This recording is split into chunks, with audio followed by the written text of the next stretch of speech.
All right. Hello and welcome to the NNP Symposium 2021.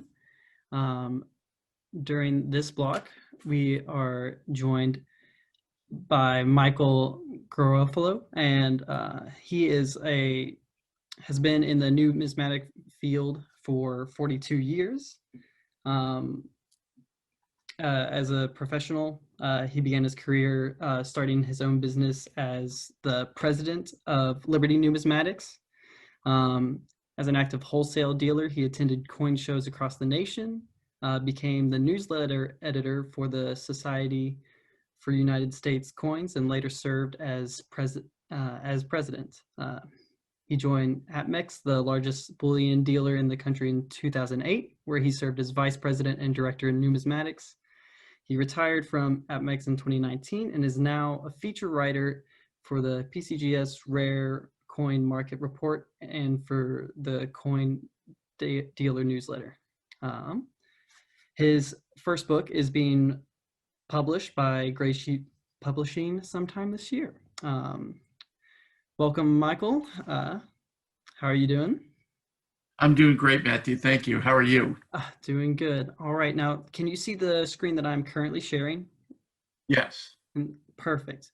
All right. I'm going to go ahead and mute myself and turn off my video. Let me know if you need anything, and just let me know when you would like me to change slides, and I can do that for you. All right. Very good.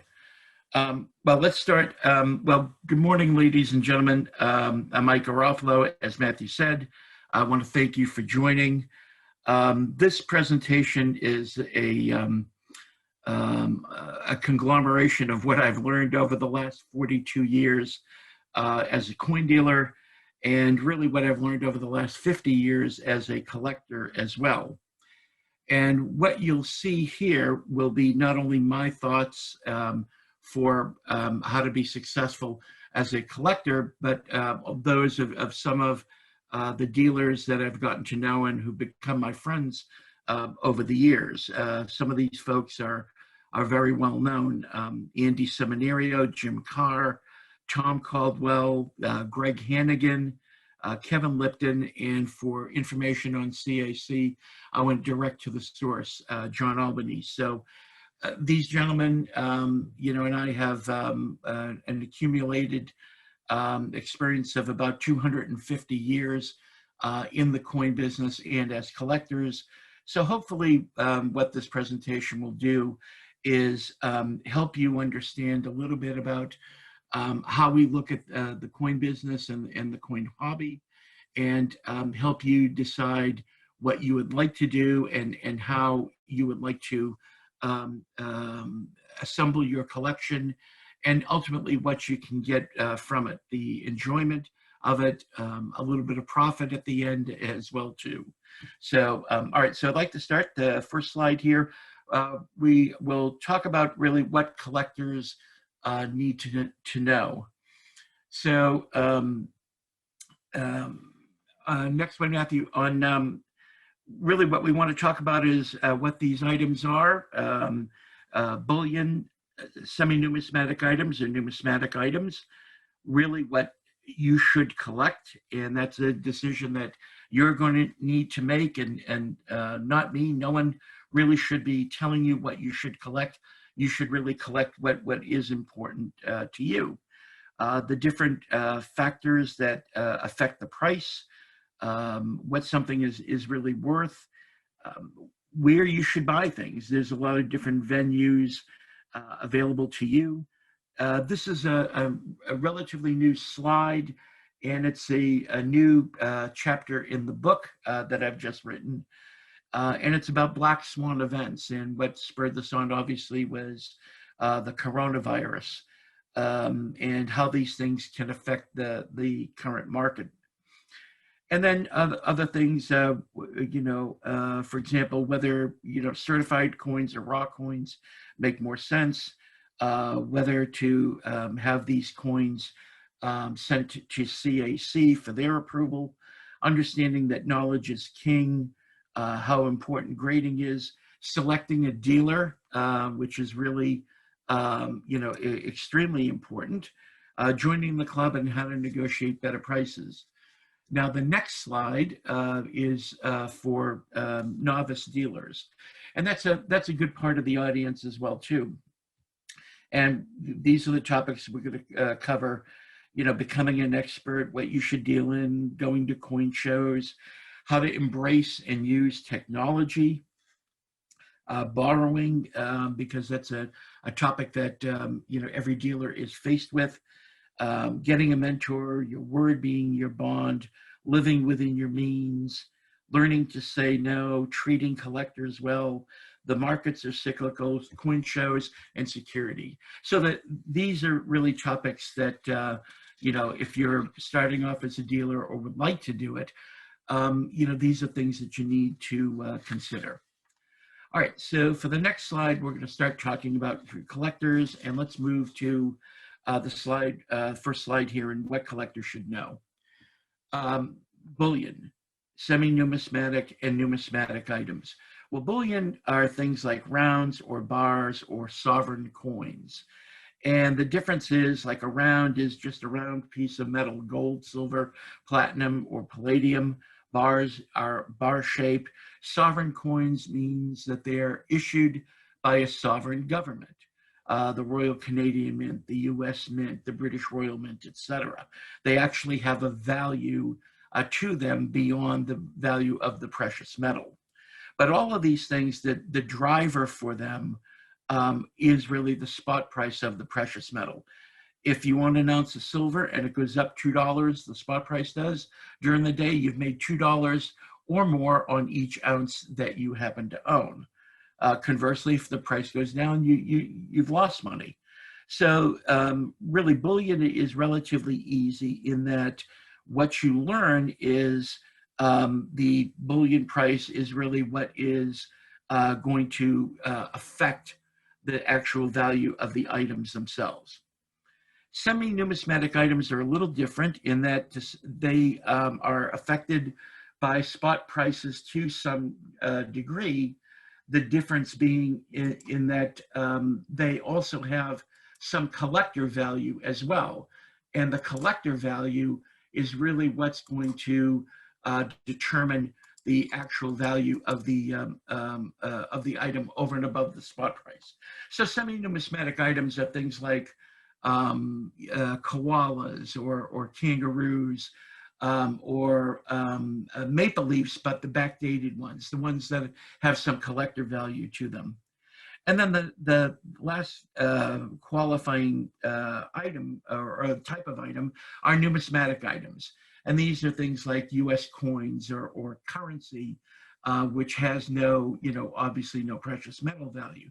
And that's really, it's collector driven, it's supply and demand that really determines whether or not something goes up in value or goes down in value.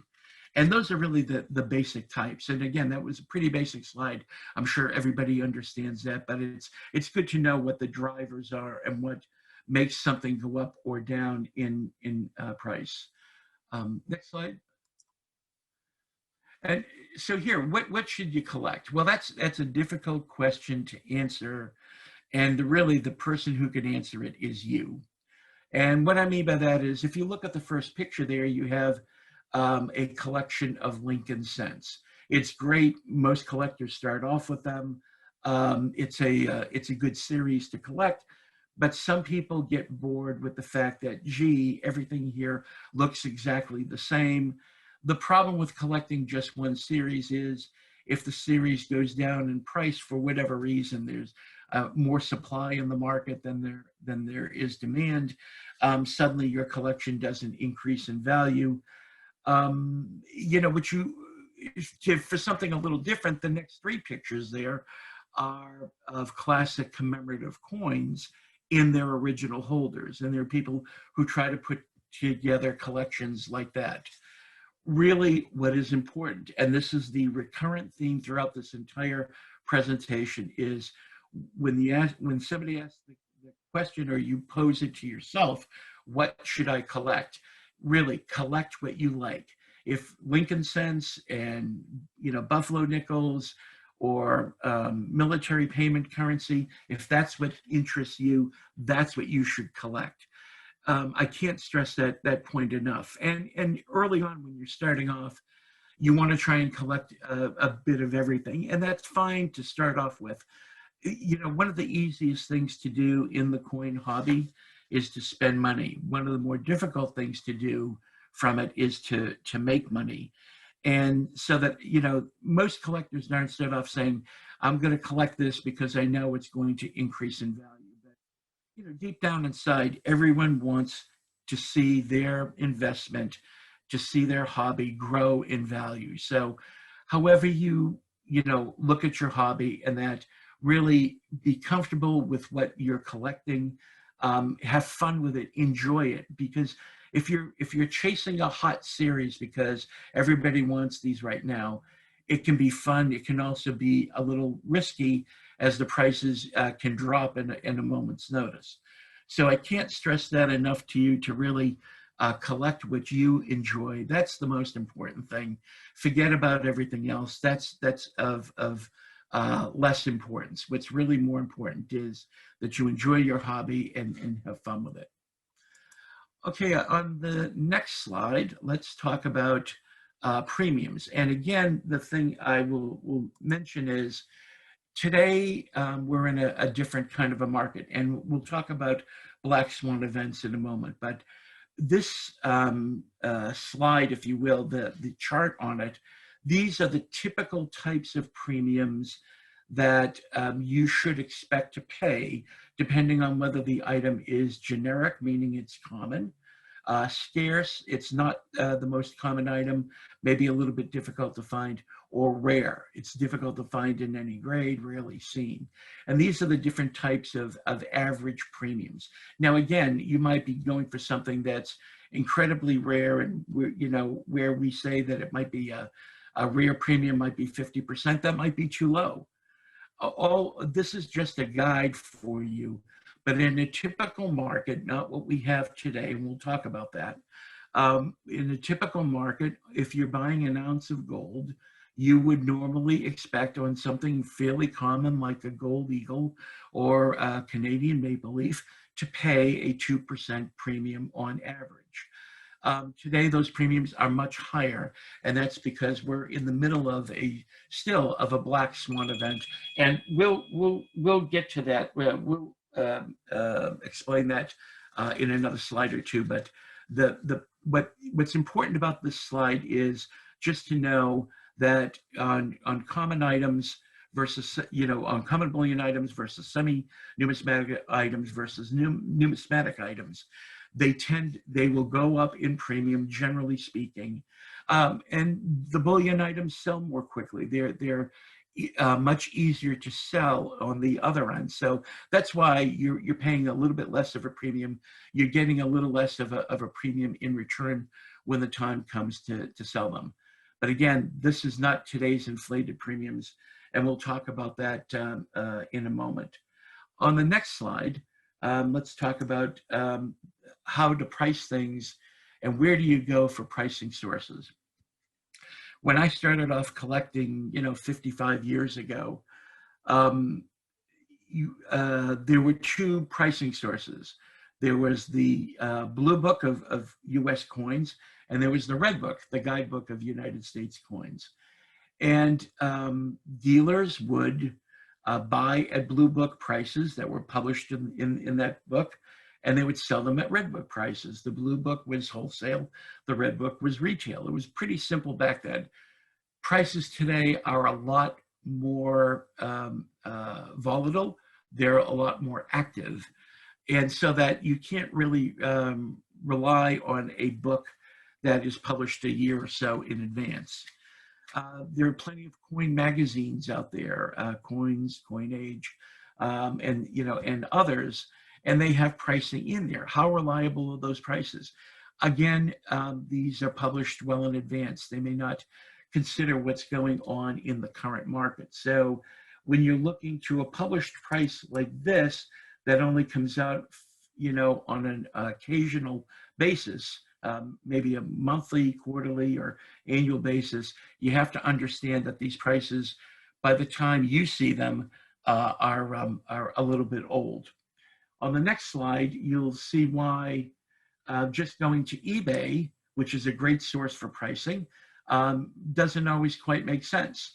Here is a slide of two coins, the exact same coins, in 1881 Carson City Morgan dollar, graded by PCGS in Mint State 66. One seller is offering that coin at $1,963.72 as a buy it now. Another seller, a couple of hundred listings down in that same search category, is selling the same coin for just under $800 less. Is the $1,963 coin overpriced, or is the $1,175 coin too cheap? The whole point of this is so that you can see that on eBay or, even at coin shows, people can offer their coins at any price that they would like, and there's nothing to stop them from offering things at too high a price or at too low a price. So again, eBay is good as a guide, but it's not the only thing that you should be looking at.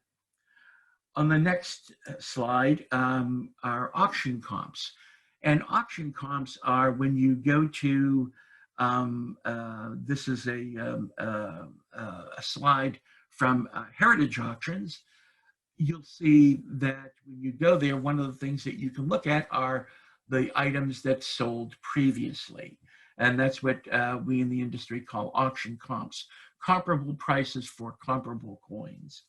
And on the next slide as well, that's the same thing from Stacks. Both Stacks and Heritage make a point of listing their previous prices realized. And the reason that they do is it gives you a guide for what something sold at auction previously for. Now, how reliable is that price? Well, it depends really on the coin itself.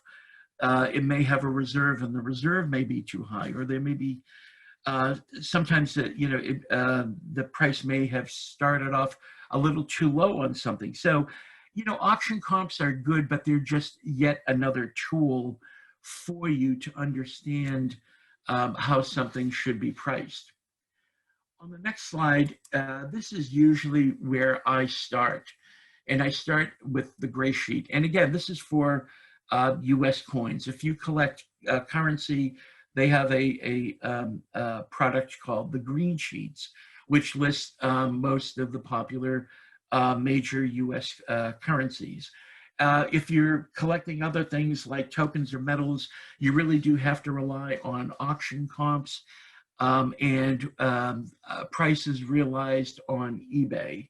That's where you'll get your best prices for things like tokens and metals and other items that are exonomia in nature.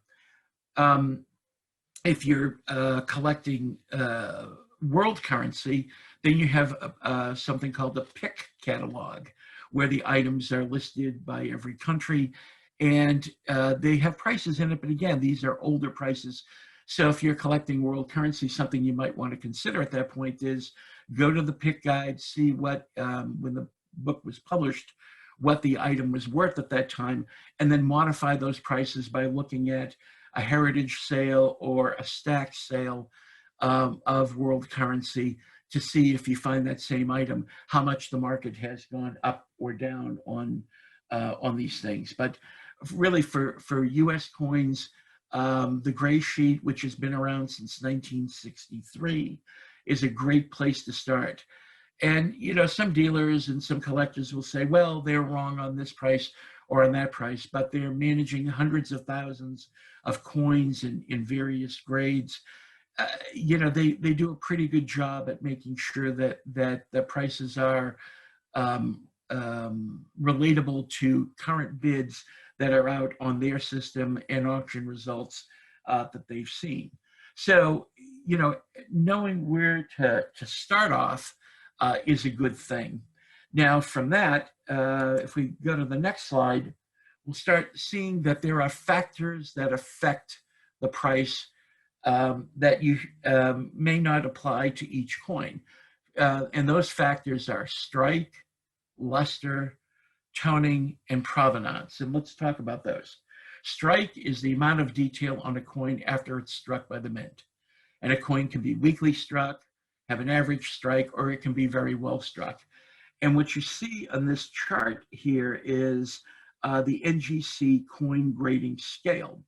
And this is what NGC uses when they consider strike for what grade a coin can be. And what I mean by that is if the coin is not well struck, it can't be 65 or higher. With 64, if you look in that middle ground there, it says average or better strike with obvious marks or hairlines or other minuscule imperfections. So if the coin is not well struck, it can't be a 65 or higher. And this is just how NGC happens to grade the coin. So strike is very important. On the next slide, what we will then see is luster. Now, luster, what is luster? Luster is the amount of light that is reflected back into your eye when you look at a coin under an incandescent light.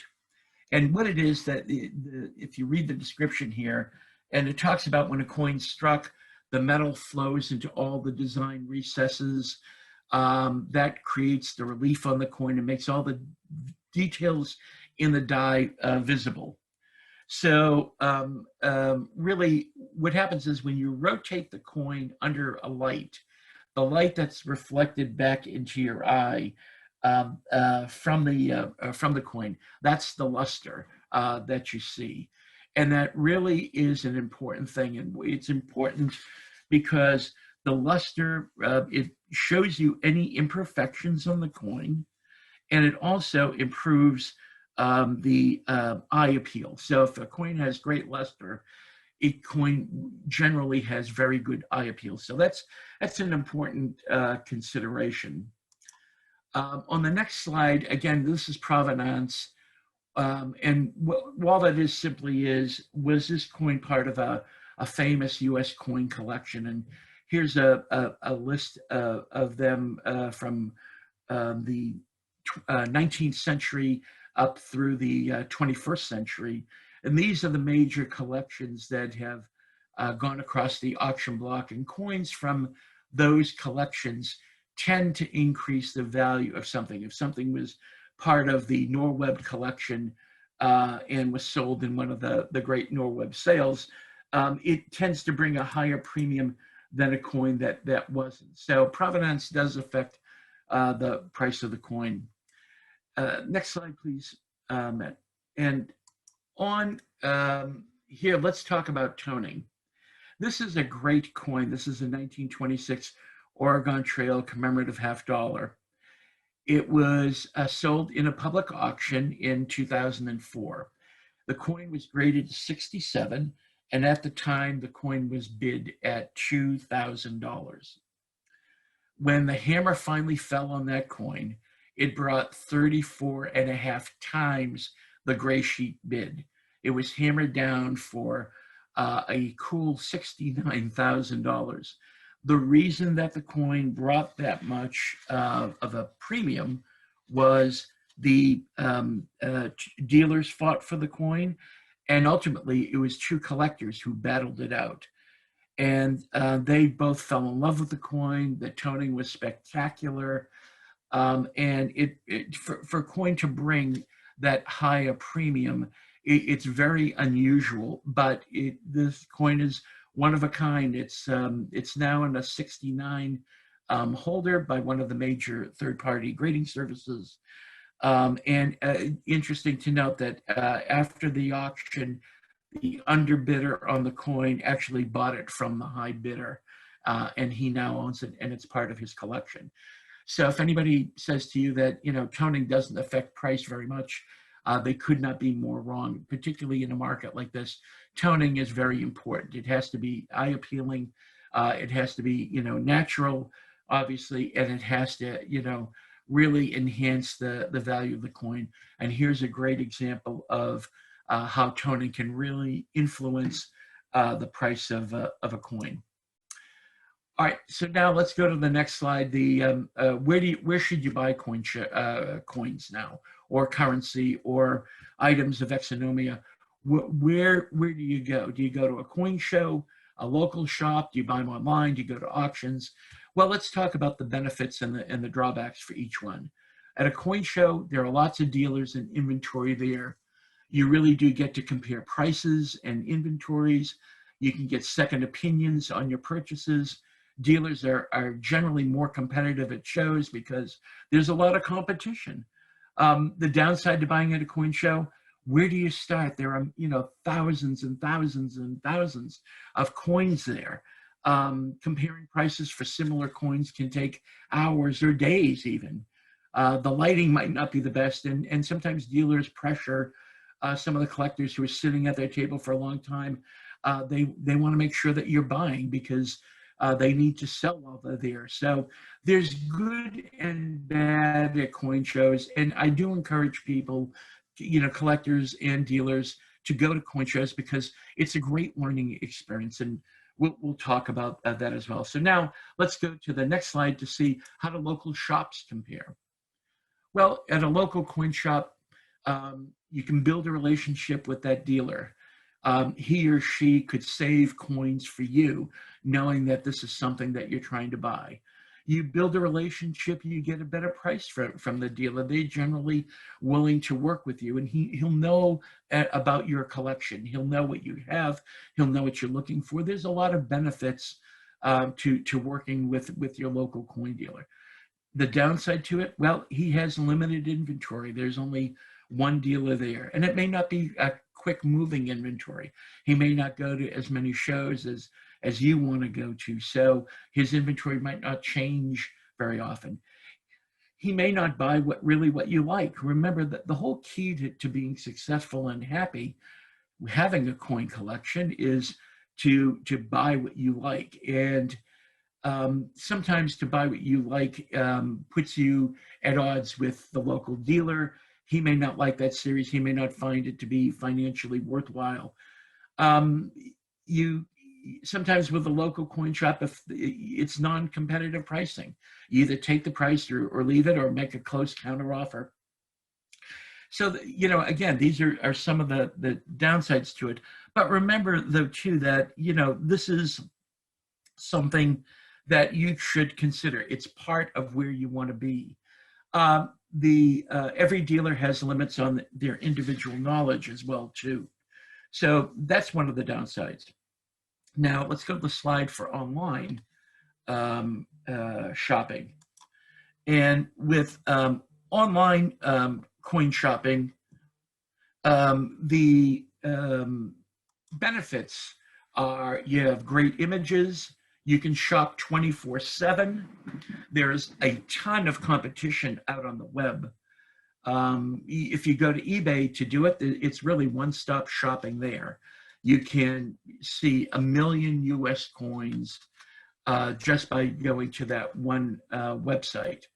And you can do tons of research, and there are pricing sources available online. Online is a great part of it. And in particular, if you don't happen to live near a big metropolitan area, buying online is great. The downside to it, do you know who you're buying from? Are they legitimate dealers? Are they selling you real items that they own title to? It's difficult sometimes online to negotiate a better price. Is what you're buying even real? You have to understand that, there are some people online who are unscrupulous and they don't care. And, so you have to be careful and you have to be cautious. Is it really what it seems to be? Sometimes, rightly or wrongly, they'll put down the wrong information. And sometimes it's knowingly and sometimes it's unknowingly. So you have to take that into consideration. You have to do your own research. And if you're buying online, at least you have access to the sources and you can do it. And what if you want to return it? Is it easy to return it or is it a hassle? It depends on who you're dealing with online. Let's talk about auctions on the next slide. The benefits for buying at auction are you have great images. You can shop 24/7 on the auction sites on the auction house's website. You can buy coins that have a provenance. They offer payment terms often, and the auction company descriptions are very helpful a lot of the time. They do a lot of the research for you. The downside to buying at auction, the buyer's premiums can range from 15 to 30% of the hammer price. There's pressure to buy something if you've been unsuccessful earlier. And that pressure isn't necessarily coming from the auction house. It's coming from you. You don't want to waste your time there. You want to be able to buy something. So you can't negotiate prices. You bid it up. That's the price that you're going to pay. And the thing to be careful about with is that auction houses, if you're a regular buyer and you're well established and you have a track record with them, they love to extend credit to you, which can be a problem unless you use it wisely. So there's, again, all of these things, coin shows, local shops, online, or auctions are the different places that you can buy coins, and really you should use all of them. Now let's go to the next slide and let's talk about the situation we're in today, a black swan event. What's a black swan event? Well, it's an unpredictable major event that occurs worldwide that can affect economies and lives. And it can affect all the markets, stock market, bond market, commodities, bullion, everything. In last year, in March of last year, 2020, because of the coronavirus, suddenly, without warning, access to gold and silver became nearly impossible. Dealers were being wiped out of all of their products. Some dealers had nothing to sell on their website. The prices continued to go up and up and up. And the reason the prices were jumping up dramatically because of this black swan event was that no one had access to the new source of product. They were unable to move the supply. Some manufacturers closed down. They had to do social distancing. They had to work on limited schedules. So there really became a very limited supply and a huge demand for precious metals. And really prices jumped up dramatically. Premiums went up. Even we'll talk about this in a second, the stock market was dramatically affected by it. On the next slide, you can see some of the black swan events that have happened in the past. You may not remember a lot of them, but the attack on Pearl Harbor affected the stock market and it affected the world bullion markets, but in the US, you couldn't own gold during 1941 anyway. The assassination of President Kennedy in 1963 was another black swan event, something that no one predicted. The attack on the World Trade Center on 9/11 was yet another event that caused the stock market to have wild gyrations in it and for bullion prices to go up and down dramatically.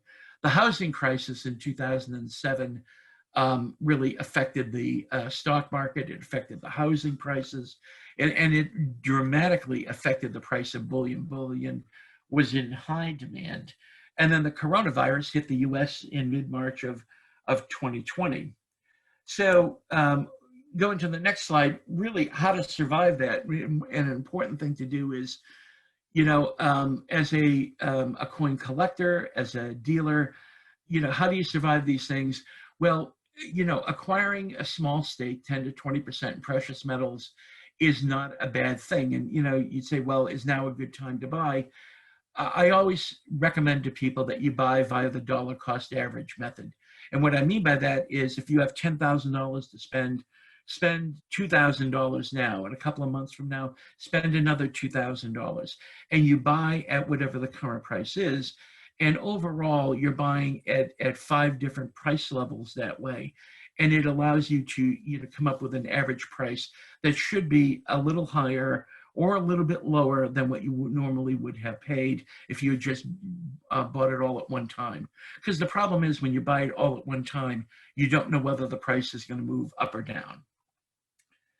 On the next slide, you can see how this affected the stock market.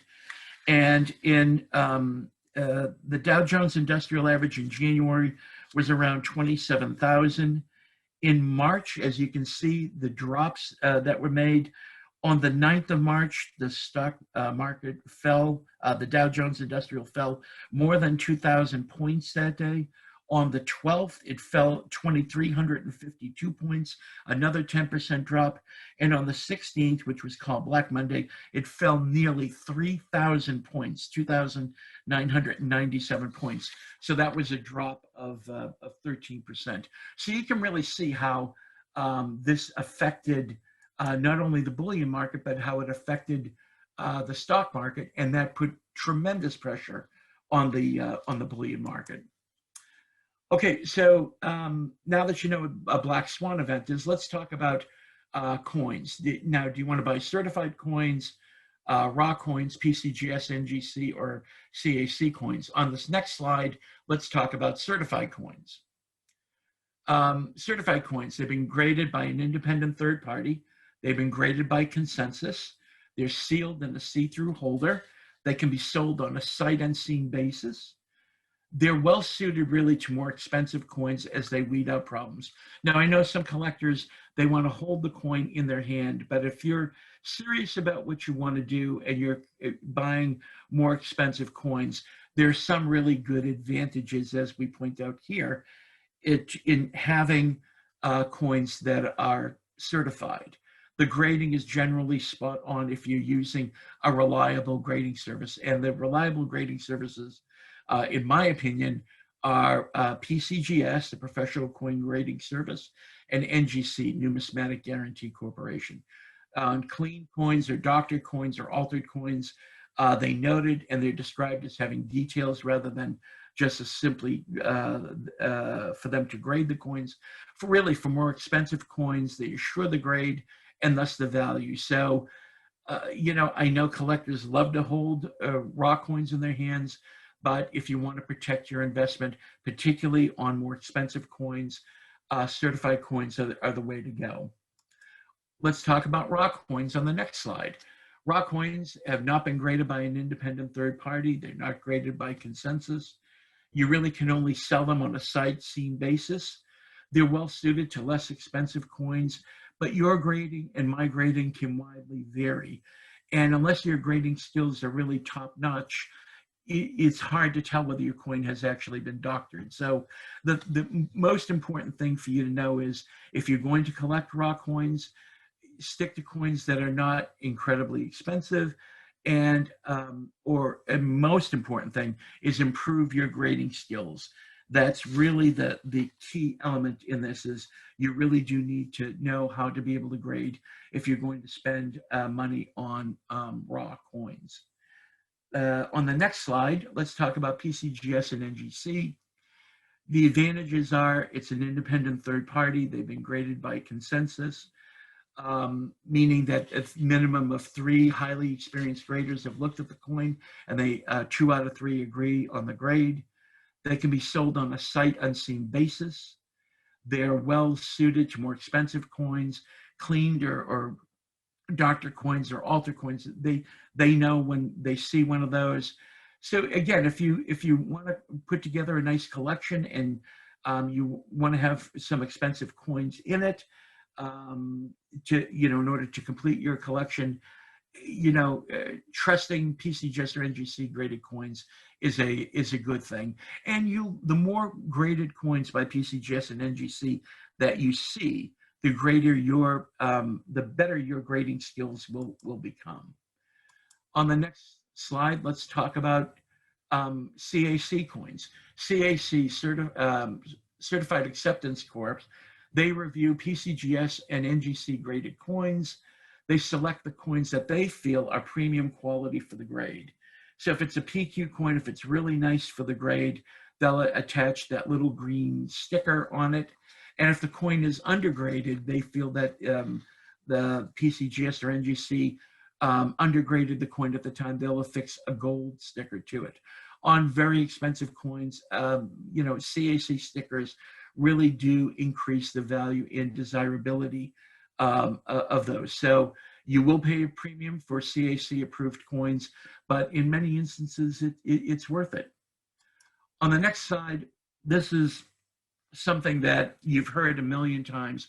Knowledge is king. It gives you power. If you know more about an item than your seller does, you can really make great buys. You can pick out varieties or errors.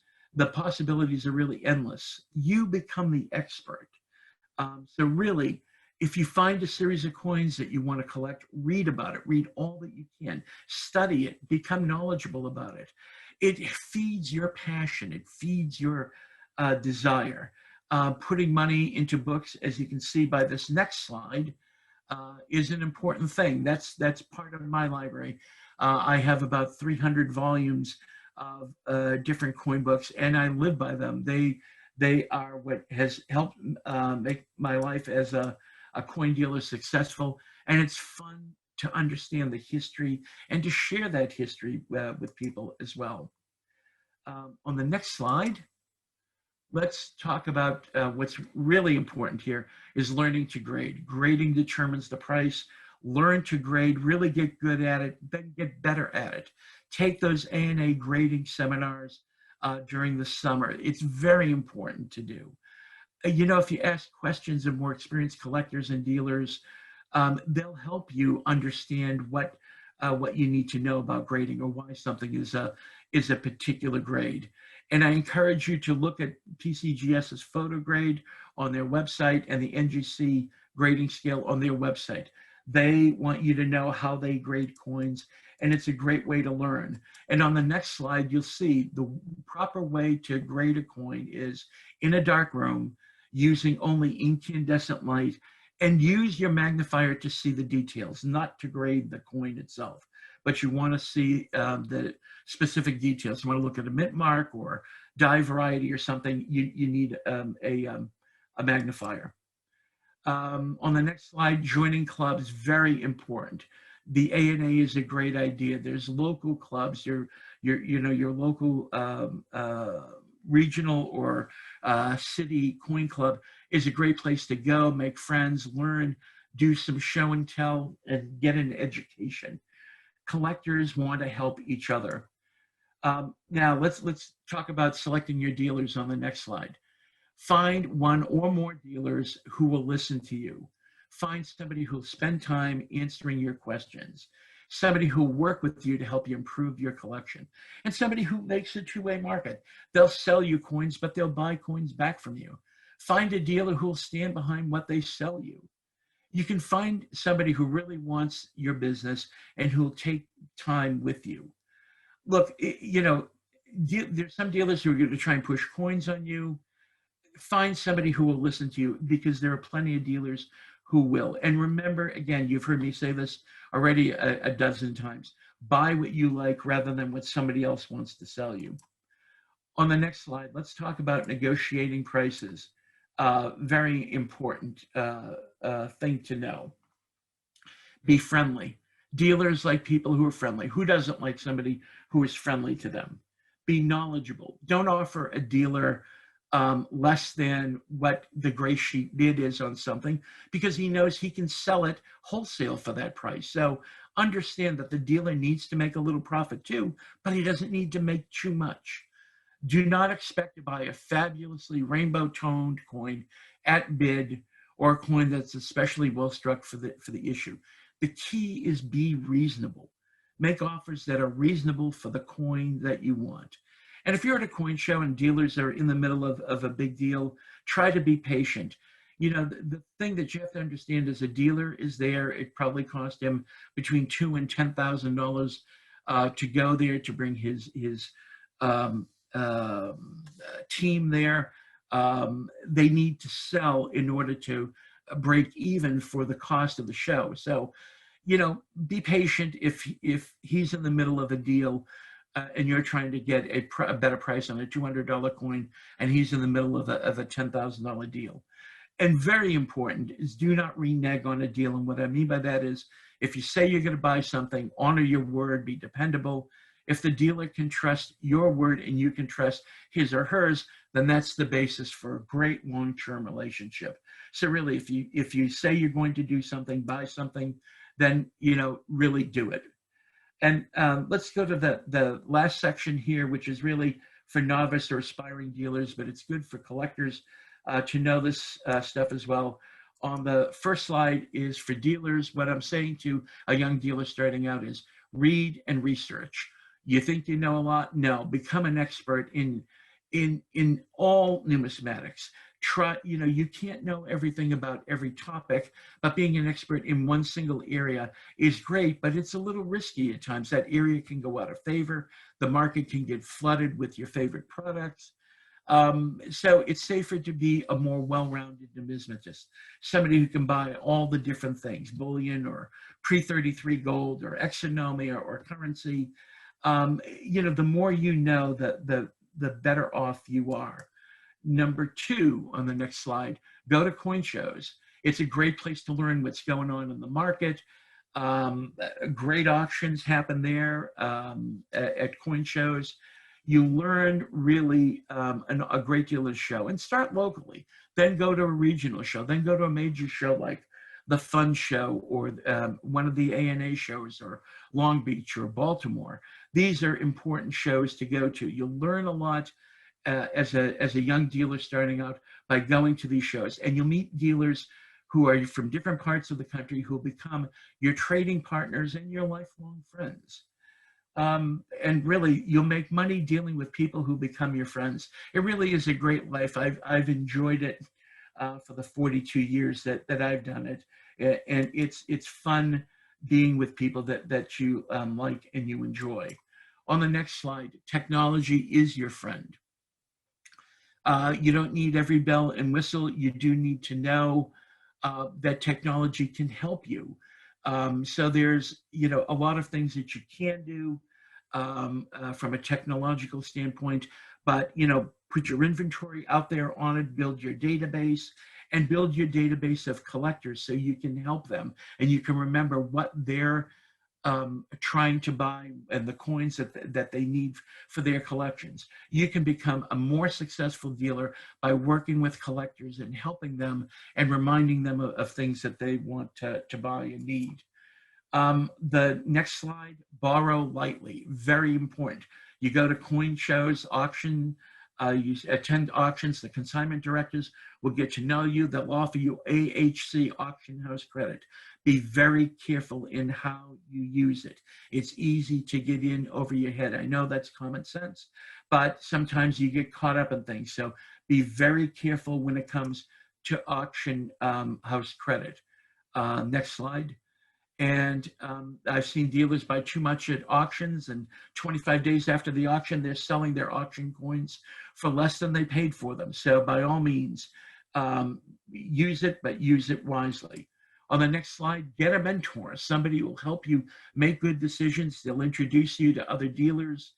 Having a dealer help you as a mentor can really be invaluable. On the next slide, let's talk about, well, again, that's getting a mentor and what that these relationships are incredibly important. And again, it's the person that you might want to become. That's the person who you should pick as a mentor. On the next slide, and again, this holds true for dealers just as well. Your word is your bond. If you say that you're going to buy something, you buy it, even if it winds up costing you money. Mistakes will happen. You might misspeak. If your word has been good up to that point in time, your dealer friends will be very forgiving. But if give them your word, honor it. And the next slide, really, it's true. In the coin business, a handshake determines some of the biggest deals that you've ever seen, not a contract. On the next slide, number 7, live within your means. It takes time to build a great inventory and to be become a so-called bigger dealer. Well, it takes time. Put in that time and effort. The next slide, learn to say no. You have a financial limit. You can't buy everything, and if you buy too much of the same thing, quantity kills. You may wind up with inventory that's hard to move. So have a plan, know what you're going to spend, know what your limitations are, and kind of stick with them. Number 9 on the next slide, treat young collectors well.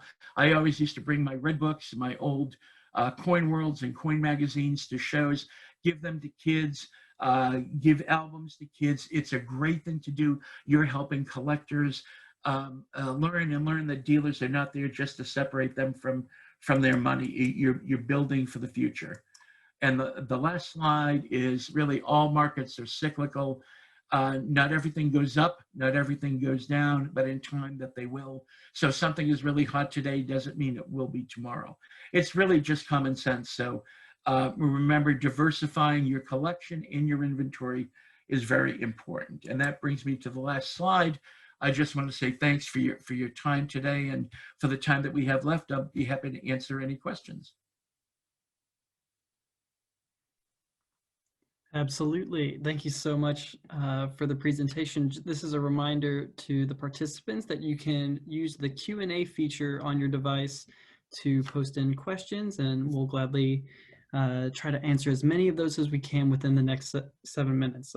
But once again, thank you for the phenomenal presentation. I feel like it was a great introduction. And we also are going to be posting this recording on the portal website much later down the line, but that will be up. So if you all want to look back on this or some slides, we'll have that ready for you all there. We do have, let's see, looking at some of these questions coming in. Total novice here, what causes toning in a coin? Coins, particularly silver coins, are a chemically active metal. Silver is a chemically active metal. So when a coin is exposed to the air, but it's also exposed to a holder that may have contained some sulfur in it, like, for example, a coin album, or on the early commemorative series, a lot of those coins were issued in cardboard holders. That causes a coin to tarnish. And some of that tarnish starts off as a very light hue or color to it, and gets darker and deeper. And some of those, it becomes toning as the colors tend to change. You saw that slide where a coin, that Oregon Trail commemorative, sold for $69,000 when it was bid at $2,000. It was because the toning was so beautiful that two collectors just fought for it. They absolutely, both of them, had to have that coin. So it's a natural process that happens with silver in particular. It can happen on copper and nickel as well, gold to a much less extent. But on silver coins especially, it's exposure to the air and other chemical elements like sulfur that will help change the actual metal. It has it oxidized. Sometimes it oxidizes and comes out a dark black color, and other times it comes out in these beautiful rainbow colors. Very insightful into that process. Here's another question coming in. What is the US series you enjoy the most, and do you collect any specific series yourself? Well, as a dealer, I try not to collect because I didn't want to compete with my customer base. But I've been a specialist in United States classic commemorative coins, and I love the coins in the original holders as they came from the different committees that distributed those coins. The thing I like about it is I loved the fact that every one of the coins have a different design, and they're designed by some of the greatest designers in our nation's coin history. So that's one thing that I really liked about it, is you put together a 50-piece set and every one of the designs is different, and probably 35 or 37, I think it was, different designers designed them. So there's an awful lot of variety. But for series that are the same, I love Standing Liberty Quarters. I just think that the design is gorgeous. That Renaissance period of, the early 1900s to about 1930, the Mercury dimes, Buffalo nickels, Lincoln cents, walking Liberty half dollars, Standing Liberty quarters. Those are just, to me, some of the most beautiful coins that our country had ever designed. So that's really the period that I like of coins the most. Absolutely. Another question coming in. You mentioned incandescent light a few times. Why is this better than halogen, CFL, or LED daylight, or more blue light bulbs? Well, because incandescent lights, the thing about them is that they don't. It's a little more truer in color. Like halogen lights tend to give the coins a whiter color than the coins actually do have. The other thing about like halogen and or fluorescent lights are probably the worst because they almost hide hairlines. And on things like gold coins, it's very difficult to actually see the surface and see surface marks on them if you're looking at them under fluorescent.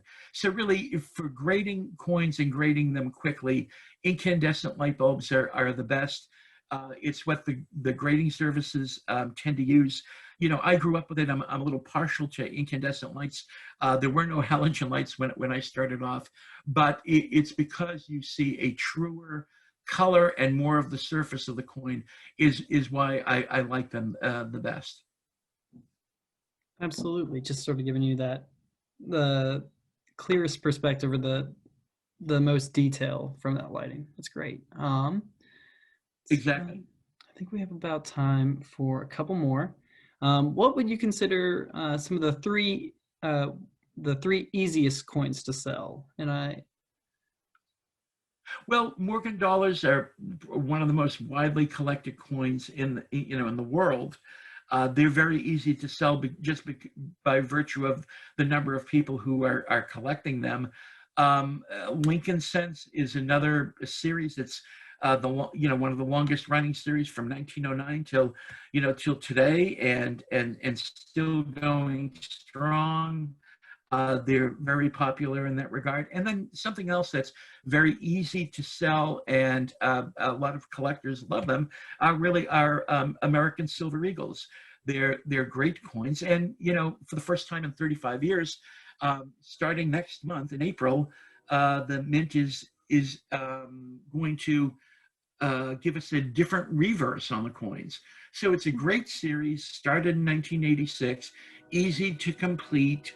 And you're going to see the first change coming up in 35 years, starting next month. So those are the three series that I find very, very easy to collect and very easy to sell when the time comes. Sweet. Well, thank you so much, Michael. Just as we close out, it looks like we're about to move on with the symposium. But thank you again for your time and for all the valuable insight into both coin collecting for a newcomer and a veteran alike. I think there's a lot of insight here. And once again, we'll be posting this up online, so you'll be able to look back on these videos in case you missed parts of the presentation. And we'll go ahead and catch you all at the next presentation. Thank you all for attending. Thank you.